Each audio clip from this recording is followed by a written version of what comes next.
we are developing the educational robot for kids. We'd like to, with our solution, we'd like to help kids learn foreign languages. So the robot that we are working on is the emotional talking head that kids can play together like a native pal, native English pal. So I was wondering if you could tell me basically about your founding team and why were they interested in kind of like developing a robot for kids, especially a language teaching robot? Okay, so generally we are developing social robots so many years, like almost 10 years, because we are working at the university in Poland and we developed so many social robots. So after those time we get enough know-how and finally we decide that okay, let's commercialize this. We are ready, so we have enough knowledge about it. So we decided to build a robot that will be affordable for consumers, the regular consumers. So we developed the social robots for kids, and because we noticed that currently kids spend too much time on their tablets, on their smartphones, that they took from parents, and actually it's not good for them. There are a lot of research about it, how it's bad for kids. The kids, cannot, they don't have developed well their speech, and they cannot recognize human emotions also. So there's a lot of things about it. So we decided, okay, so let's use the current technology and apply to this application to give kids a new technology, but in the proper way.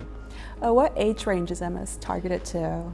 3 to 7, because at this age you can develop very attractive games for kids, but above this age you have to provide much more than just the games for kids. But actually this age is the most important for kids, because the kids have developed their first language, so it's the best time also to develop the first foreign language. Yeah, what are the main markets that you're targeting right now? Europe and China, but this is totally different. Like we have another sales and marketing team in Europe that is focusing on this, and here we are using totally different resources to get to know this market, because this market is totally different and requires absolutely different skills. Yeah, I can imagine. Are there differences in the way kids interact with EMYS in each area? The biggest difference is that kids here, they don't have time. They have a lot of additional classes after school, after kindergartens. So like kids in that age in Europe, they mostly playing, and here they working very hard. I mean, they have extra English classes, extra math classes, and so on and so on. So that's the main difference. And also the parents, how they approach this, like for parents here in China, the education is something very important for their kids, and they focus on it and they spend much more money for this. So it's of course a chance for us, but also a great challenge, because it's not easy to be visible on the market being just a startup. What hopes and dreams do you have for the company?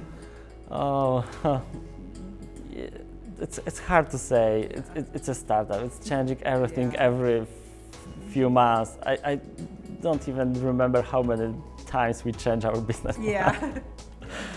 But generally we'd like to provide finally the working social robot, because there were a lot of them on the market, and still there are a lot of them, especially here in Shenzhen. You can go to the market and see there are a lot of this kind of products, but the most difficult thing for the creators is how to make it to be usable. It's the first thing, and also the robot must be efficient. So it cannot be just another assistant, because we don't need, for the assistants we prefer people. The robots should be in that places where we cannot get people. Like here in China, there is a lack of good native English teachers. So the robot can be really, really useful here. Definitely.